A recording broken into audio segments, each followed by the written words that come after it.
my friends, welcome back to the Find Your Joy Project. I am April, and today we're going to talk about change. That's a kind of scary word. And I think the reason we're so afraid of change is that we don't believe we have any control over it. And while yes, sometimes that's true and life does happen around you and to you and unfortunate things do happen, a lot of times change is not only in your control, but if you use it to make your life a better existence, you can pocket change. You can make change yours and you can own it. So when I'm talking about change today, I'm talking about changing our daily habits, our daily downtime. How do you spend your time during the day? I want you, our challenge this week is to write a list of how you spend your day. And I don't need minute by minute, play by play notes here. I'm talking, I usually get up at 7, shower, head to work. On my lunch break, I ran 6 errands, whatever. Shoved some food in my gullet and went back to work. After work, I did this, and this. And I want to know generally what you're doing with your day. Typically, you're going to see that there's a lot of stuff you have to do. You have to take a shower. That's joy or no joy. You're taking other people's joy if you don't. You have to go to work. You have to take your kids to school. You have certain things you have to do. You have to eat. You know, those are the things on your list. They're unavoidable, typically, and they're things that we have to get done. The other stuff on your list, however, is not necessarily guaranteed time. Guaranteed activity, I should say. So I know for me, when I get up in the morning, I make my coffee first. That's one of those necessities, has to be done. But then I usually will look at Facebook or Instagram on my phone for 10 minutes while the water runs in the shower, and then I get in the shower. So that 10 minutes, is it necessary? Is it bringing me joy? No. At that time in the morning, there's nothing on Facebook that is bringing me joy. The other thing is, I know at the end of my day, I am so busy all day. By the end of the day, I either collapse in bed and put on Netflix, or I collapse on the couch and I snack and I watch a little TV, or I flip through social media again. And I'm doing nothing of any importance, and I'm doing nothing to bring myself joy. So be honest about where you're spending your time. If you write it down, it does give you a little more accountability.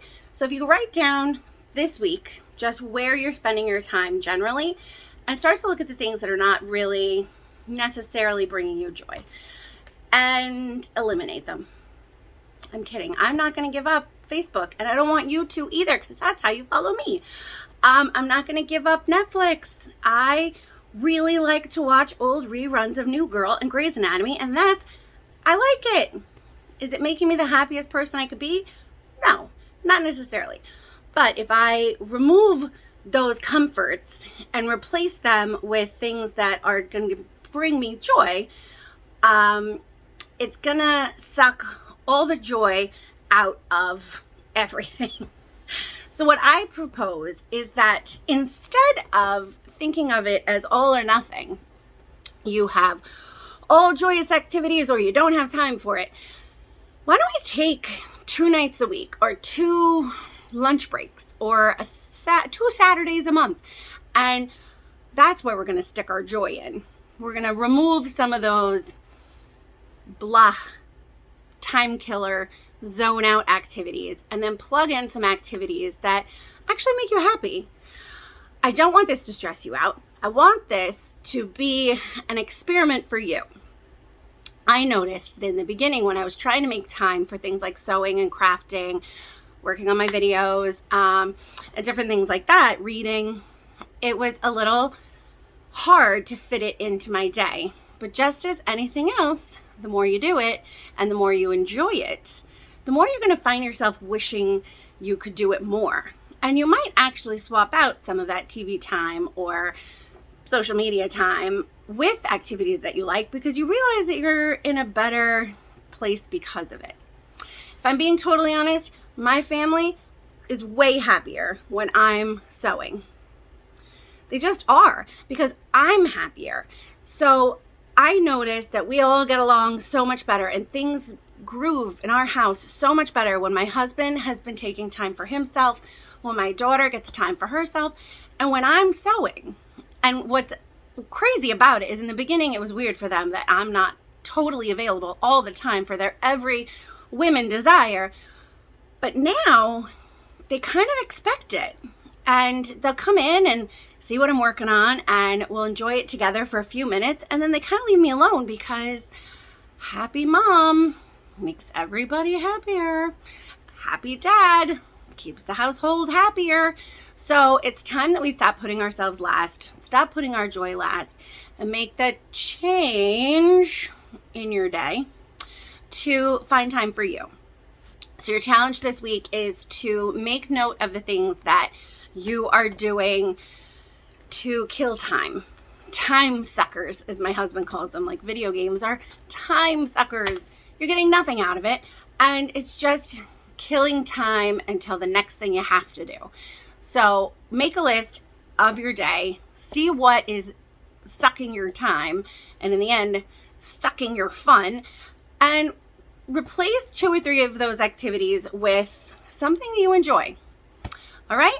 So we're going to meet back here next week, and I want to hear how this affected you and what you have done to swap out your activities. And be sure to subscribe to our channel so you stay up to date on all things joy.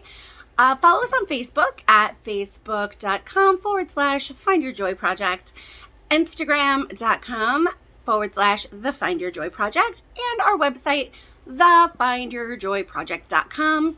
Also, I will have a blog coming up very soon detailing a little bit more about how the changes that I've experienced in my life, big, huge, giant, enormous changes, and little tiny ones that brought me not only to where I am in my life, but also how it got me to this Find Your Joy project.